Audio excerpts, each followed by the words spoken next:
Hi. Mason, say hi. Say hi. So, okay, we just got from school. We are at the therapist, but we still have time before his session starts. It's his kids speak. And today we see Miss Maggie for 30 minutes.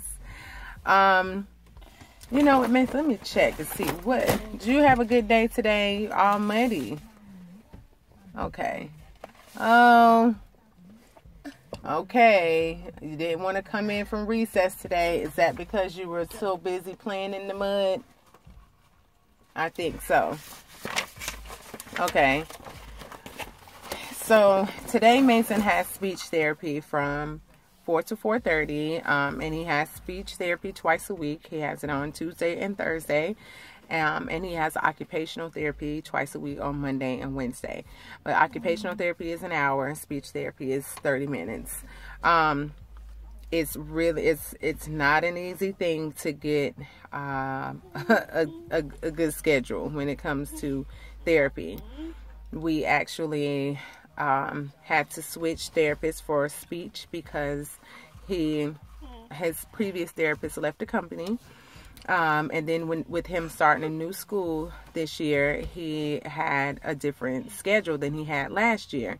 So his days were later, so I didn't want to take him out of school so early because last year his day was earlier. So it definitely was stressful. It definitely took a lot of calling, and we were on, we've been on waiting lists for a therapist, hoping that we could get session times that was, that fit our schedule, his schedule, not mine.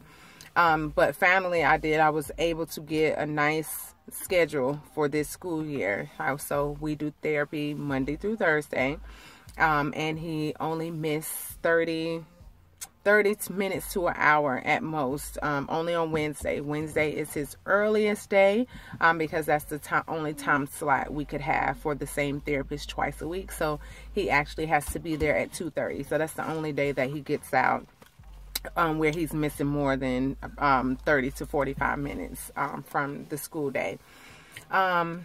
Speech therapy was really how we got to our diagnosis.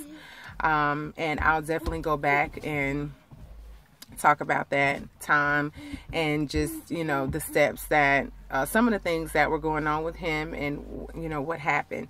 So, some of the signs that you may know that to look for with children with autism is that they avoid eye contact, don't really are responsive to calling their name when they hear their name being called, behind developmentally. So things that you would expect a child that doesn't have autism to do, those milestones at certain ages, 6 months, 9 months, 12 months, 18 months, 2 years, a lot of times they're not meeting those milestones. And those were definitely some of my concerns. I definitely was concerned about the milestones, but I had so many things going on in my personal life that I felt like, he was delayed or behind because I wasn't in a steady place, I'll say, and I'll explain that later too.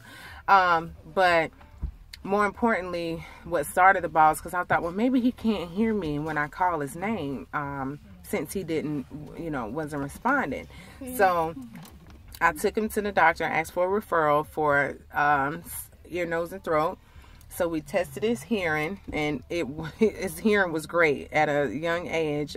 He was 2 years old when we started this. So we tested his hearing, and they're like, yeah, he can hear, everything is good, but he should be speaking more words. How many words is he speaking? And at the time, Mason wasn't. He was saying like mommy, babbling, mommy and da, but he really wasn't saying anything at all.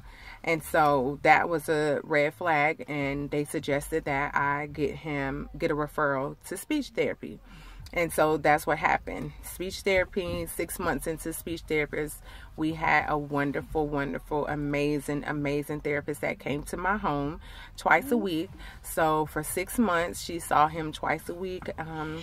Got to double check, I want to say it was an hour twice a week, or maybe in 30 minutes. And after about 6 months, she came and talked to me and told me that I should consider getting Mason tested for autism. And I was, of course, taken aback. I'm not even going to lie. But she told me that she, of course, had experience working with children with autism. And she later shared with me that she actually had, her stepdaughter had autism. And so, you know, even though I was afraid, even though I was like, whoa, why, what, you know, I didn't.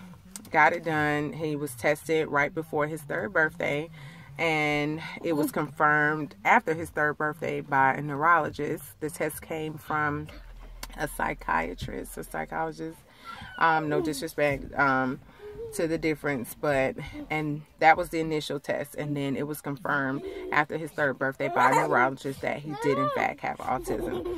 So here we are, years later, and we still are in speech therapy. We don't have that same therapist. We keep in touch with her because she was just so awesome, and she know who she is. Hey, Shatoya.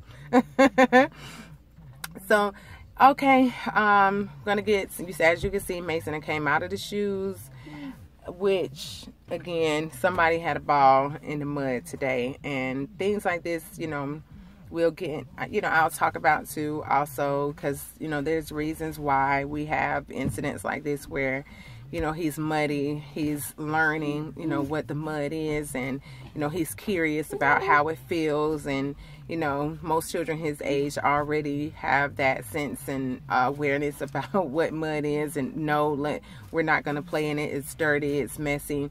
But he's kind of learning so many things at this age right now that, you know, developmentally, Mason is in certain areas, he is like a year and a half, 2 years behind developmentally. So certain things will make sense the more and more you guys get to know me and my Mason.